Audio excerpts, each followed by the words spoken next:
Hi, everybody, and welcome to Agree to Disagree from Intelligence Squared. I'm John Donvan. And for the debate we're about to have, we are going to look up. We're going to look up and ponder the possibility that up above us, up and out beyond the clouds and the moon and the sun and our solar system, that there is other life out there and that it is intelligent life.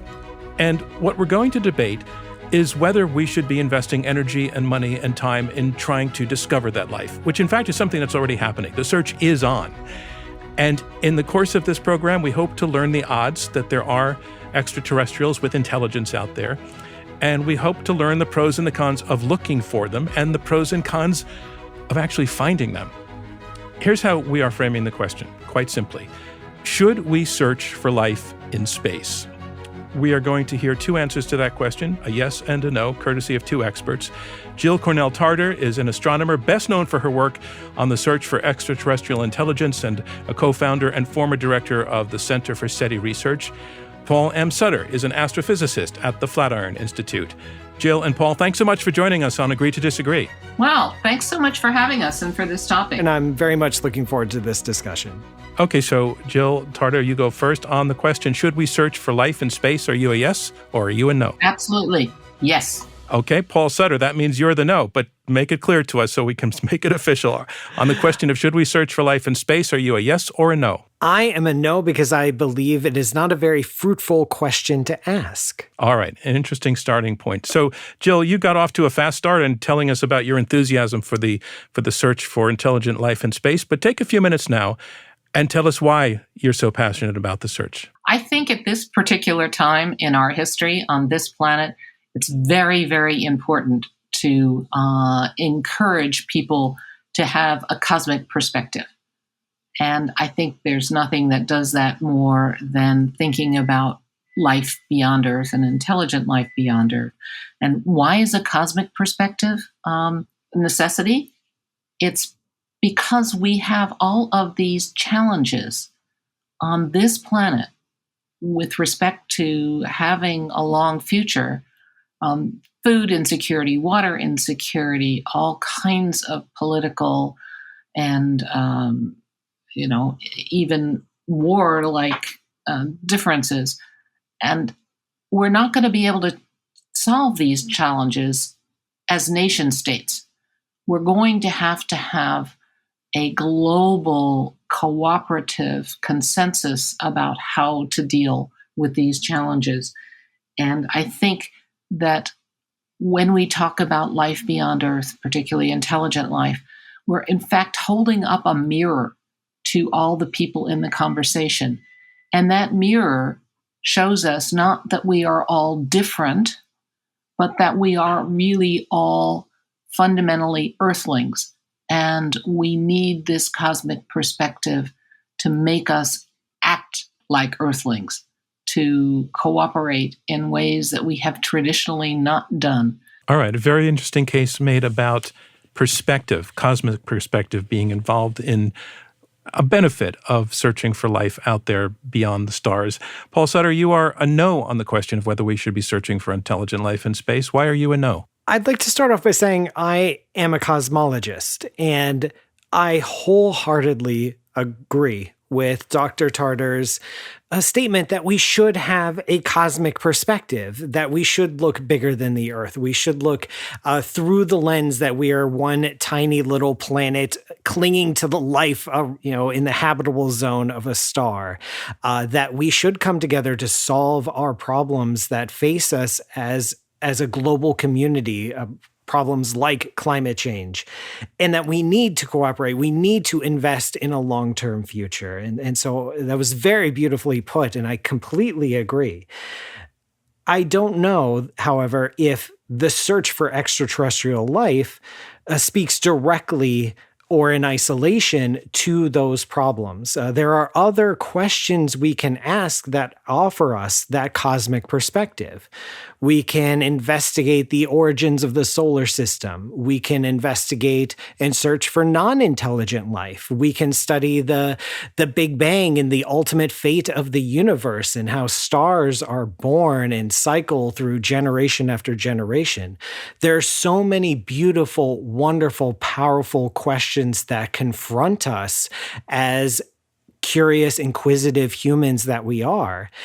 And that on balance, when we look at all the questions we can possibly investigate, and all the possible lines of inquiry, and all the things that we can possibly be curious about, the search for extraterrestrial intelligence is one of those questions. It certainly is. And I would never be one to put down or diminish someone else's curiosity. But we do not have unlimited resources, unlimited time, unlimited brain power to investigate these questions.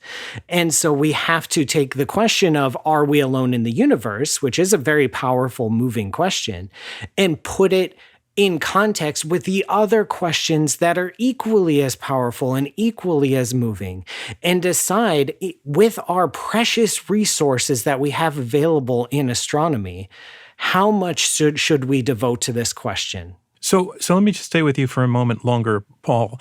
If I understand what you're saying, the harm, if there's any harm that might be caused by in continuing the search for intelligent life, would be a misallocation of resources relative to other things that could be done with those resources. Is that the crux of your argument?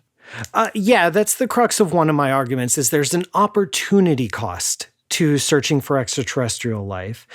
There's another argument that I'll probably present later, which focuses on the public harm due to false alarms. Of when we find signals or apparent evidence of extraterrestrial life, and we go out in the press and make a big deal about it, and it turns out it is not a signal, it is not a sign of intelligent life, ultimately that harms the relationship between scientists and the public.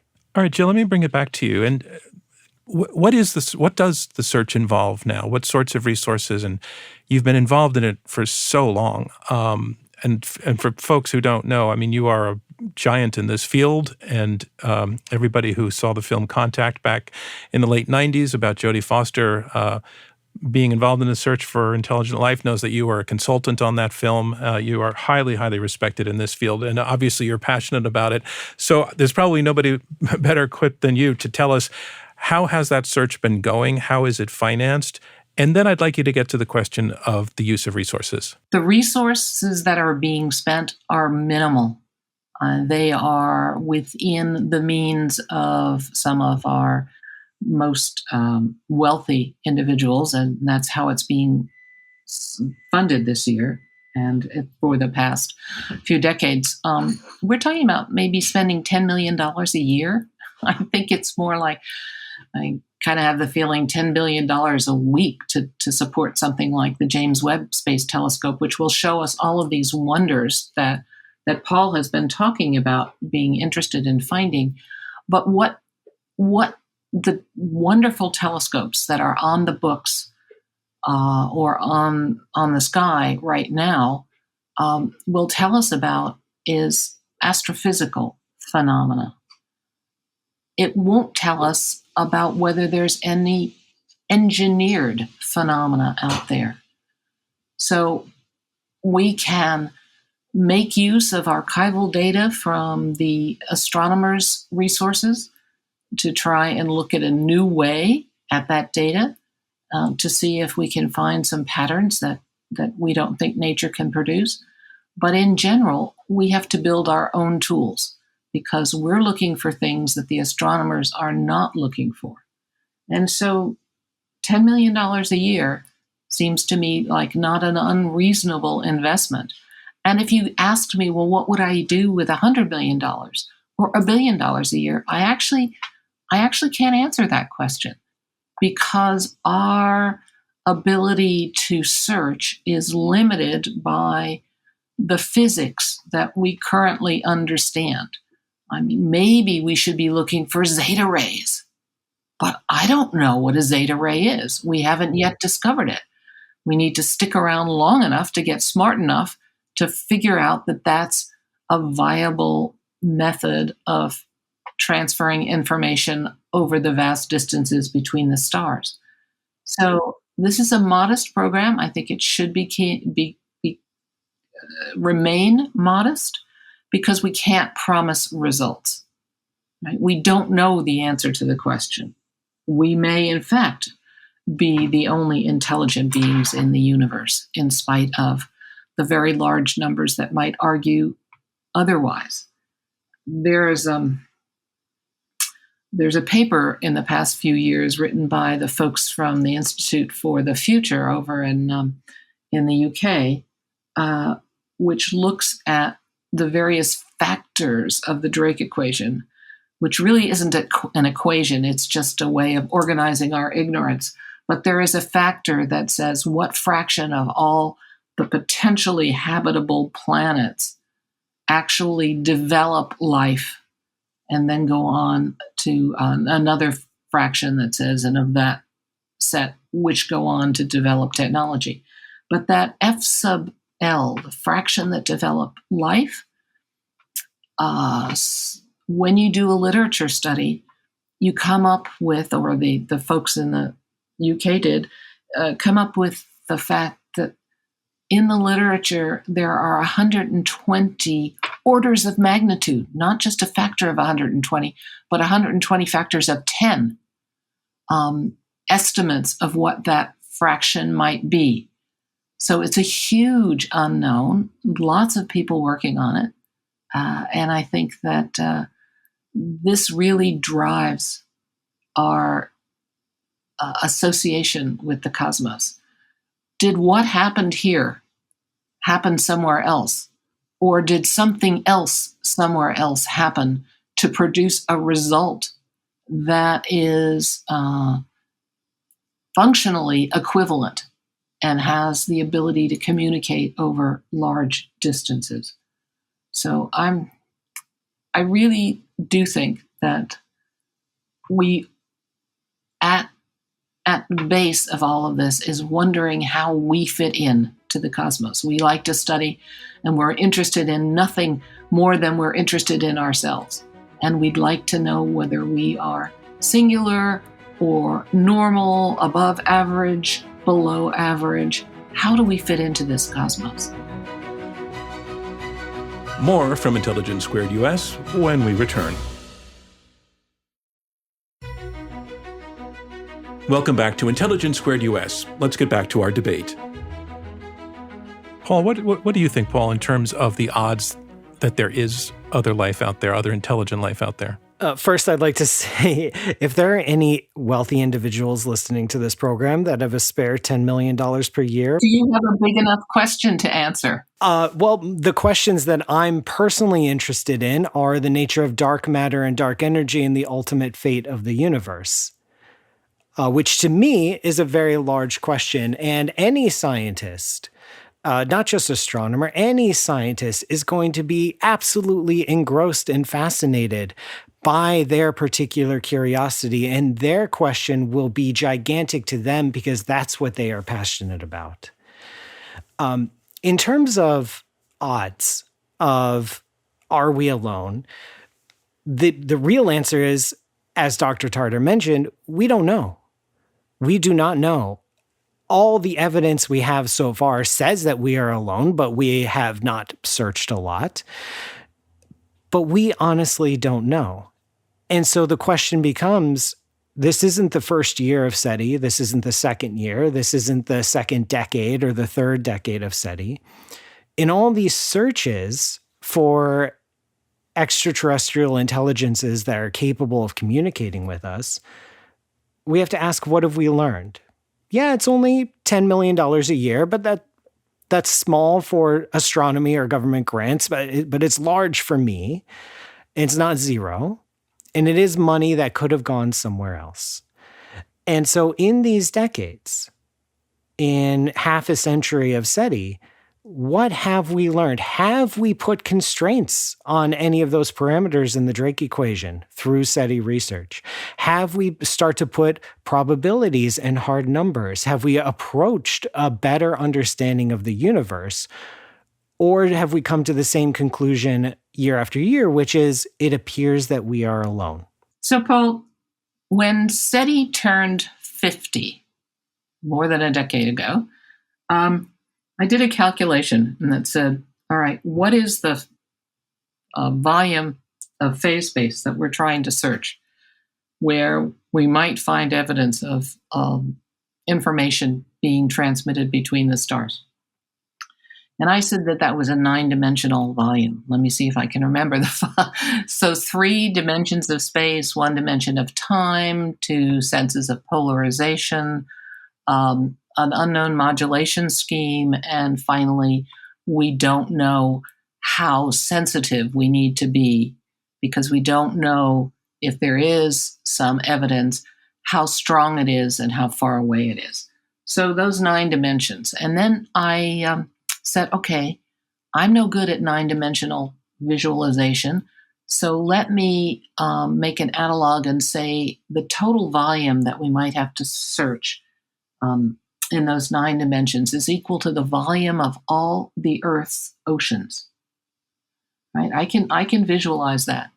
And so how much in the decades that you've spoken about, how much have we searched? And the answer was, when SETI turned 50, it was 1 glass of water out of all the Earth's oceans.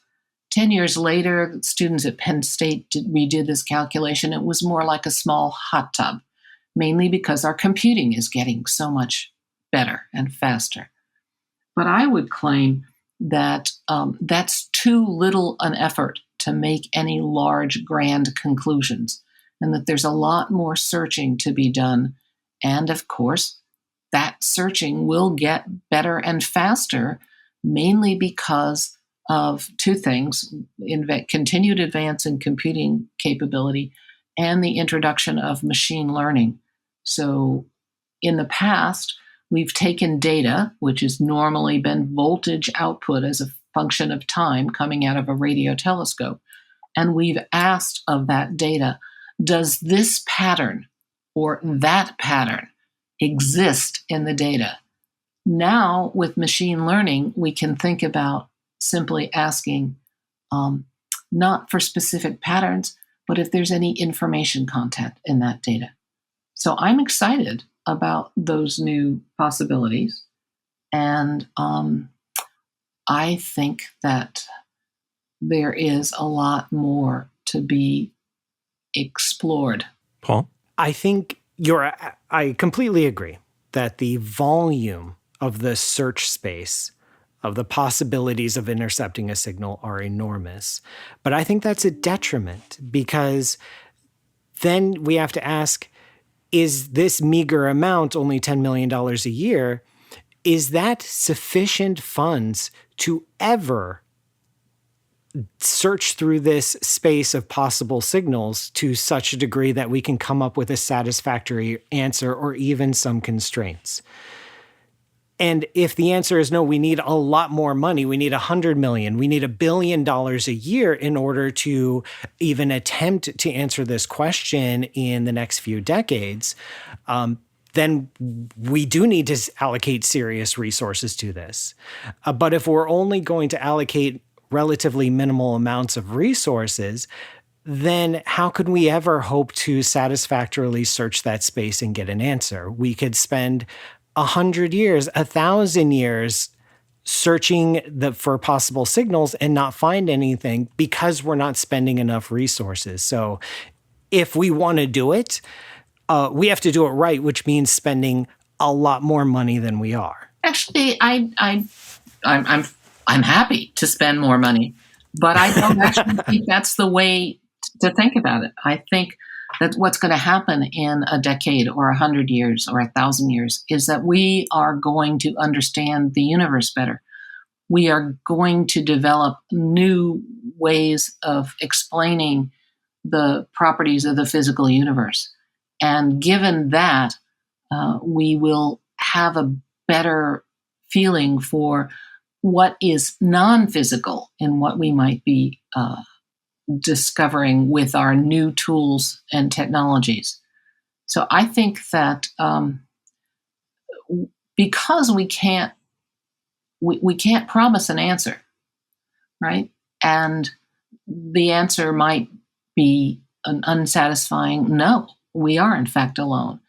But that's such an important question that I don't think we should make any such conclusion until we have expanded resources and time and talent sufficient to warrant making a big decision like that. Jill, when is it a no? When do you know that the search has been fruitless?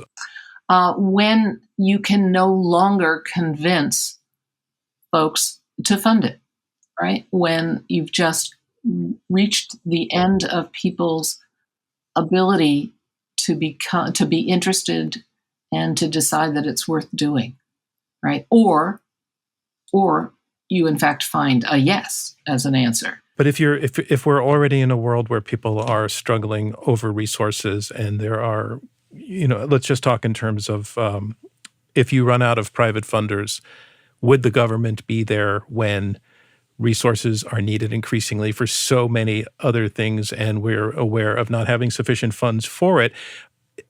Is it likely that day, that no, it's not worth it, is going to come sooner than later? I think that universities found a good answer to this problem a long time ago, and that's called an endowment. And so you raise a significant amount of funds and you invest it and spend only a bit of the income from that investment each year. So you can look forward to having a secure source of funding into the far future, and you work off of that amount of resource and you plan for it. And this actually makes it a bit easier to recruit the best and the brightest, right? Because when you talk to some young scientist or engineer and you say, come work on this problem, and they say, well, I'm not sure I want to work on something that might not pay off in my professional career lifetime. That's a hard sell, but there are a class of people like myself who think that this is important enough to work on. But then if you have a second hurdle which says, oh, and maybe I can't make budget, I can't make payroll next month, that makes it a really difficult sell. But I think an endowment for this purpose is a very good way to continue such a possibly low probability but high payoff form of exploration. There are the question of, are we alone in the universe, contains within it the question, did life appear on other places than the surface of the earth? And that is an equally big question, an equally fascinating and powerful question, and a question that a lot of astronomers have devoted their careers to, a generational research on this problem. And at first glance, it appears to be a more promising avenue for scientific investigation, because presumably, this is just a guess, that intelligent life is more rare than regular life for various reasons. Again, this is just based on supposition. We only have our one example here, but we can dig up the soil on Mars. We can crack open the ice shells of the outer moons in the solar system. We can hunt for signatures of biology in the atmospheres of other planets. And in SETI, there's a lot of talk about detectability and sending out radio signals or building megastructures or giving off some sign that we are here and we are intelligent. But regular life is perfectly capable of giving off its own signals that are detectable because it can throw its environment out of equilibrium. For example, 2 billion years ago, the Earth's atmosphere had relatively little oxygen in it. But then once photosynthesis got really going, it's filled our atmosphere with oxygen to a detectable level. If there is another intelligent species out there in the galaxy and they have figured out things like telescopes and atomic spectra and their own version of the James Webb Space Telescope and etc., then just looking at the atmosphere of the Earth, they have known that there is life on the Earth for over 2 billion years. That is detectable over long time scales. And that is, in fact, one of the goals of the James Webb Space Telescope and future follow-up missions is to hunt for signs of life in alien atmospheres. And so there is a large search space there, but it's very well constrained, and we know exactly what we're looking for. We're looking for biosignatures. And so it seems much more likely in our lifetimes that we will find evidence for life because it's much more easily detectable. And so if SETI and future SETI searches need to rely on understanding new physics or potential new technosignatures, that seems more like an argument for funding the new physics and studying new physics and new engineering rather than funding SETI. And in the meantime, we search for life of any kind. So in a sense, you're saying that we could be searching for planet of the mushrooms or planet of the ferns, something like that would not be intelligent, but would be sending out a signal that there's life there. It's way less sexy than finding intelligent life, at least to me. But I'm wondering, Jill, how would you feel about the search for life more generally becoming the focus rather than intelligent life? No, I wouldn't want it to become the only focus, right? I'm a huge fan of looking for life. But, Paul, here's the question. How far away can you find that, right? Not how many exoplanetary atmospheres is James Webb actually going to be able to explore? There's no gain in that signal, right? But if you're looking for engineered signals, then you can expect that the engineers at the other end of that communication channel will have put gain in it because they want that to be detectable over. What do you mean by putting gain in it? What does that term mean? I'm sorry. That means that you put a lot more energy into the transmission that you're making, that you're creating artificially, than you would need to be able to be heard just within your solar system. You actually generate some kind of signal that is detectable over the vast distances between the stars, and not just the handful of stars around our location in the galaxy whose atmospheres we could explore spectroscopically. So you want to have whatever you do be detectable over a much larger volume of the galaxy than we can currently explore for life. So, Jill, I assume when you're talking about engineered signals, you mean something analogous to, if I'm walking through the woods and there are some pebbles scattered around, that's one thing. But if I'm walking through the woods and I see 10 stones stacked on top of each other, that tells me that somebody was there. Somebody did that. And it sounds as though what you're saying you're searching for are signals in space that have that signature of somebody having done it on purpose, sent something out there on purpose. Am I right about that? Yes, that is the easiest thing to find. You could also be looking for things that are almost astrophysical. So someone who takes a variable star with a very discrete period and has the ability to orbit some energy source around that star. And the star varies, its luminosity varies periodically because the star expands and gets brighter and then contracts and gets cooler. But if you had the ability, so as the star is in its cool phase and thinking about getting ready to expand on this normal period, you zap it with some energy and cause it to expand prematurely. Now you have created a Morse code, a normal long period and a shorter artificial period. So you have a dash and a dot. And these variable stars are visible throughout the galaxy and actually into the nearest clusters of galaxies. So you might have done that kind of thing, which is almost astrophysical, which the kinds of things that Paul wants to explore would eventually pick it up, and some graduate student looking at data in some huge archive might say, huh, what's this?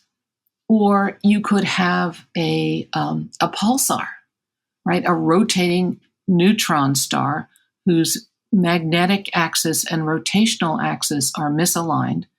And as it rotates around, if we're in the line of sight, every time the beam comes around, it gives us a pulse.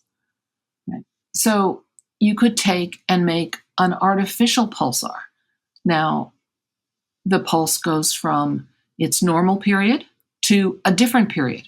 And we've seen that in pulsars because there are starquakes that change the center of mass of the rotating body in its period.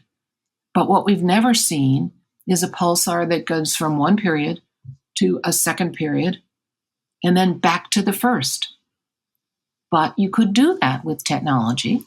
So there are lots of things that we could look for, and over a much larger volume of the galaxy than we are able to explore for chemical anomalies in the atmospheres of exoplanets because of life. More from Intelligence Squared US when we return. Welcome back to Intelligence Squared US. I'm your host, John Donvan. Let's return to our discussion.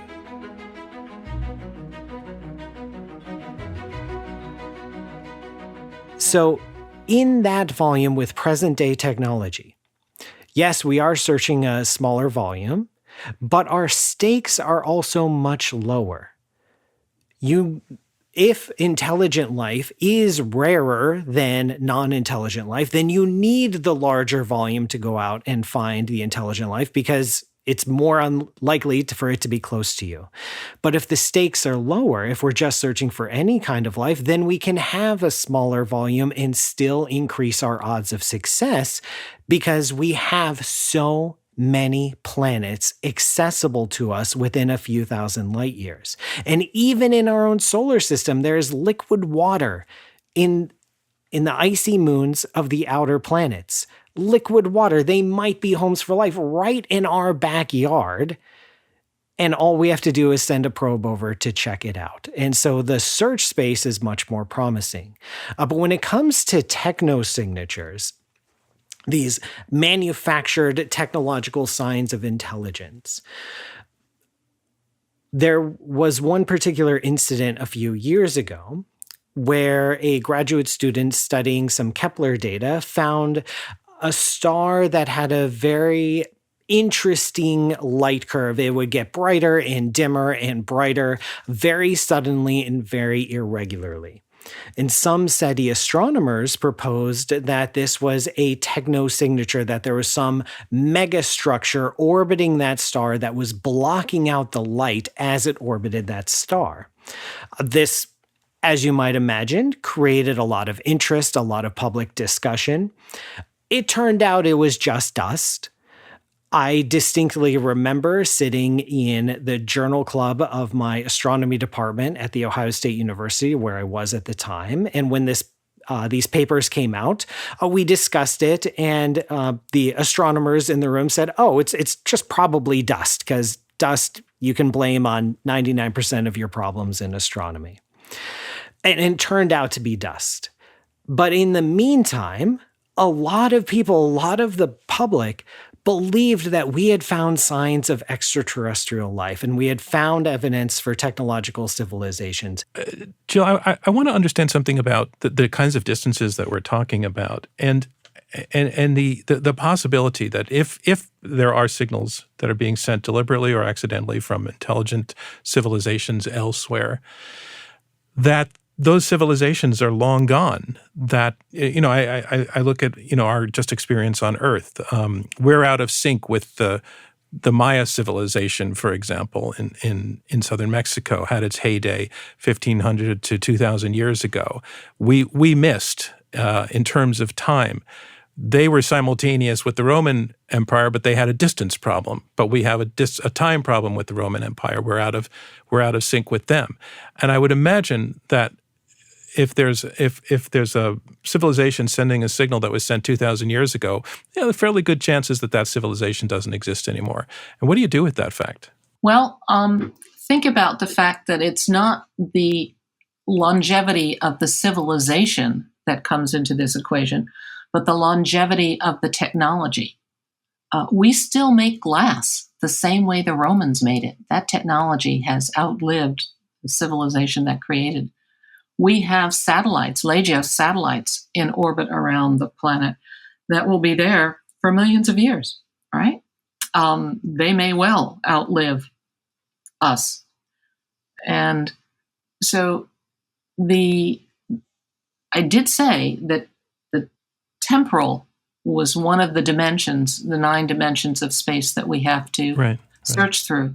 But it is possible that technologies can be lots longer lived than anything that we have experienced so far in terms of life on this planet. But after a 2,000-year journey, even the technology may have collapsed or deteriorated in some form. Well, the technologists may no longer be there, right?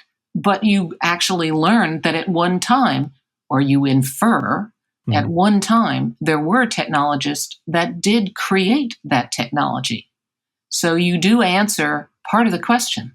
Paul, you mentioned that there are a lot of planets that are potentially habitable in terms of the water being out there, et cetera. And one of the reasons that I think that this search for life goes on in a very, very broad sense, and Jill alluded to this in the beginning, is that we may need some sort of rescue one way or another. Now, her argument was the rescue will come from all of us recognizing our common humanity and all of us getting on the same team. But there's also always talk of, can we get off this planet and go somewhere else? And with so many habitable planets out there, is the search for life at least justified by the idea of there being some sort of life raft out there for us?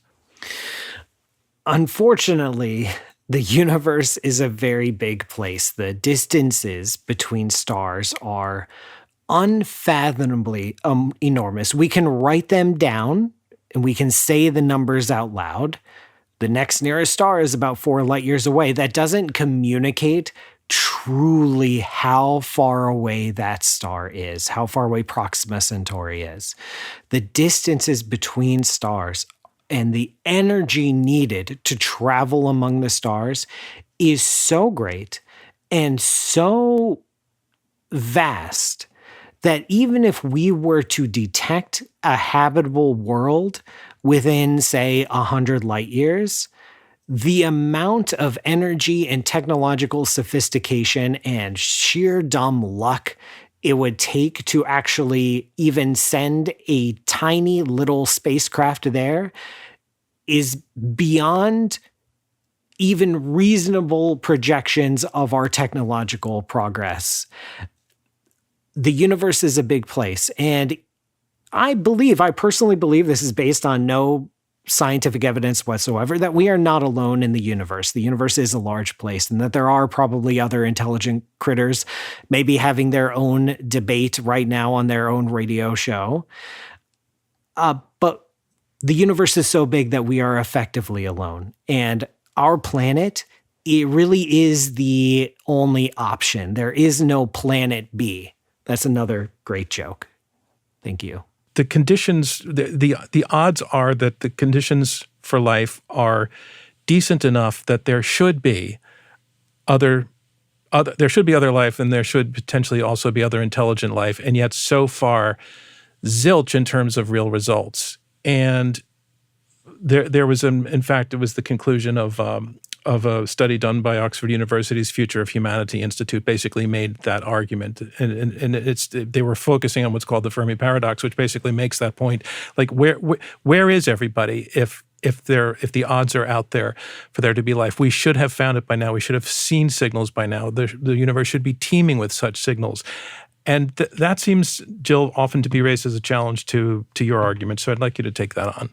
Yeah, well, those are the same guys that showed that if you think about the factor in the Drake equation, the fraction of potentially habitable worlds where life actually starts, in the literature, there are 120 orders of magnitude different estimates for that factor. So it's really unknown.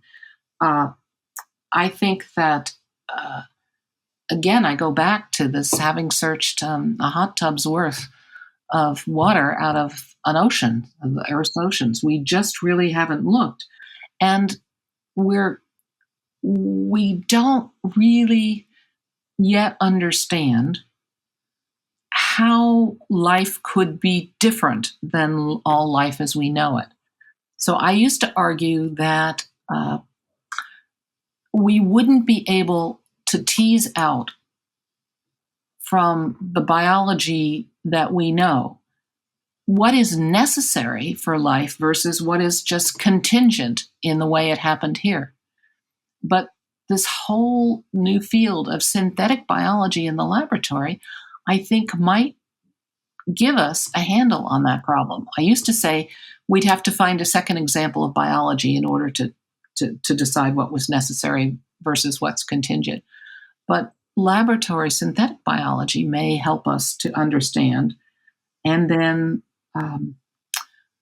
allow us to imagine life as we don't know it, life living in environments that we all learned as students would be totally sterile, right? And we've expanded our concepts of where life as we know it can thrive because of this whole new science of extremophiles, life living in places that you and I couldn't tolerate for at all.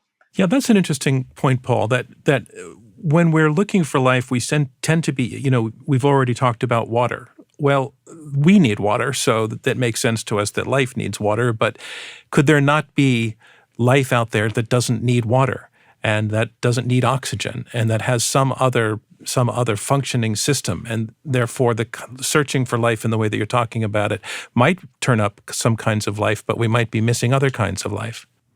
Oh, absolutely. Who knows what wild varieties of life are possible and out there in the universe? And that is such a fun, such an engaging question. It also doesn't have anything to do with SETI for the search for intelligent life. This is just us exploring the universe and asking grand questions and having a great time. We focus on search for Earth-like life because we know what we're looking for. There is a success condition. If we see an atmosphere that looks like the Earth's, we have a high degree of certainty that we have found a habitable world because we know what it looks like.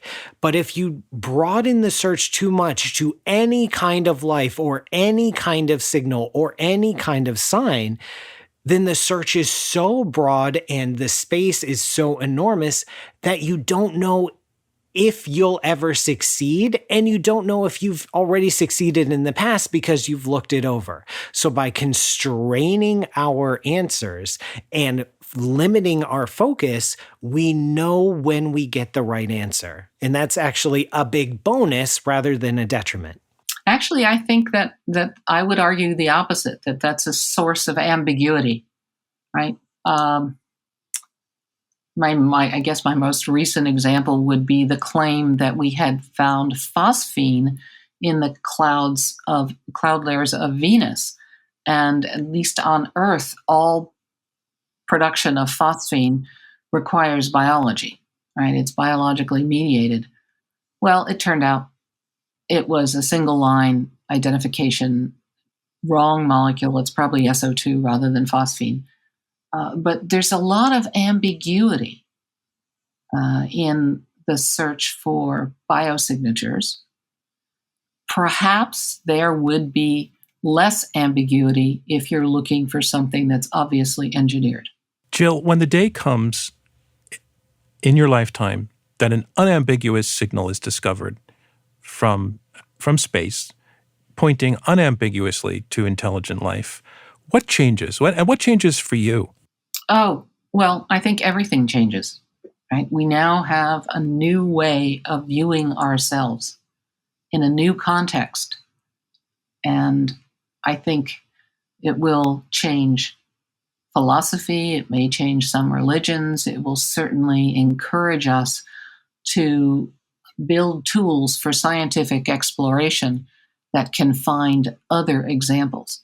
Somebody, some source, something telling us what we should believe about some subject. Science is about exploration to find out what is. And so in philosophy, there has been a millennial cyclical argument about the plurality of worlds, right? And it's, whoever's on top gets to tell you what you should think about that. And I find it totally unsatisfactory.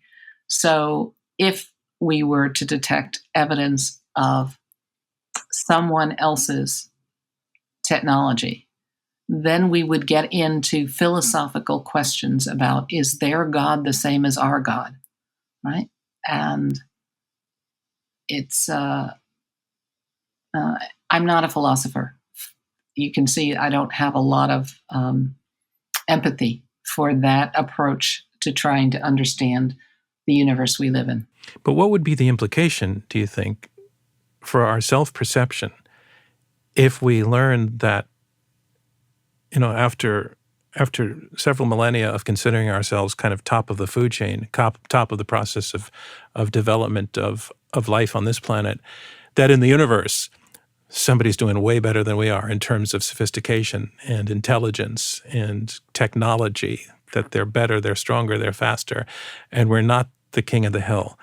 Yeah, I think what we learned there is that it's possible to have a long future, because I don't know how another technological civilization gets to make the progress that you're alluding to, and that they can do things far better than we are, if they're not older.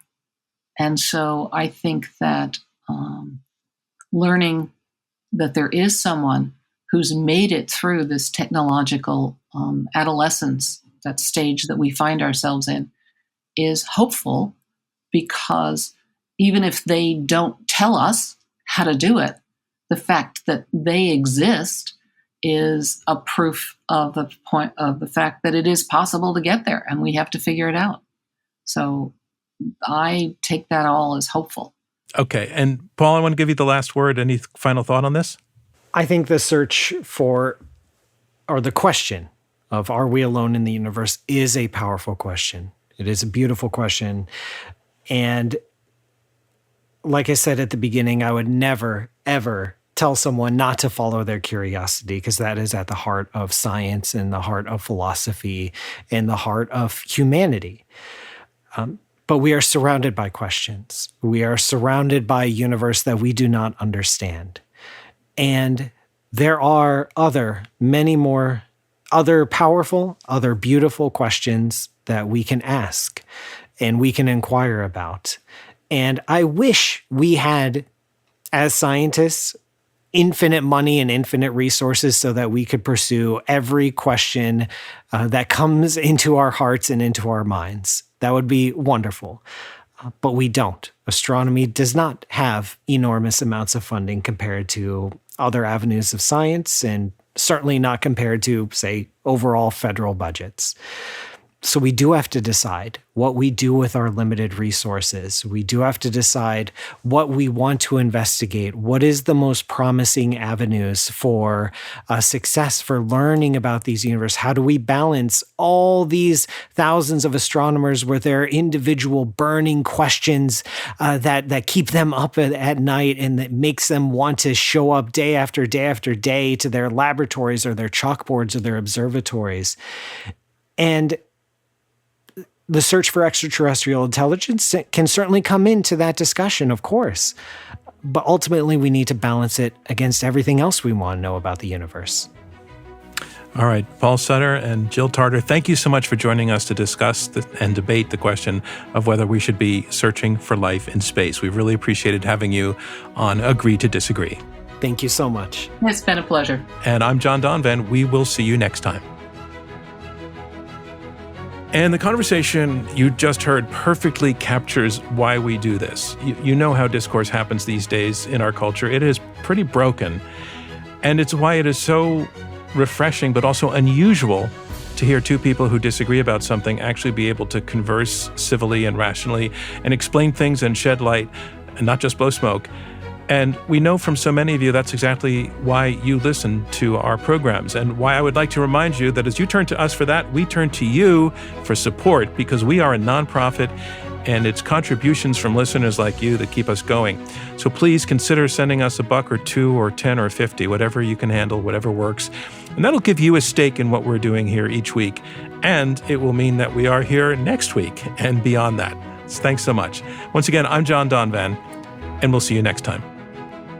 Thank you for tuning into this episode of Intelligence Squared, made possible by a generous grant from the Laura and Gary Lauder Venture Philanthropy Fund. As a nonprofit, our work to combat extreme polarization through civil and respectful debate is generously funded by listeners like you, the Rosencrantz Foundation, and friends of Intelligence Squared. Robert Rosencrantz is our chairman, Clea Connor is CEO, David Ariosto is head of editorial. Julia Melfi, Shea O'Mara, and Marlette Sandoval are our producers. Damon Whittemore is our radio producer. And I'm your host, John Donvan.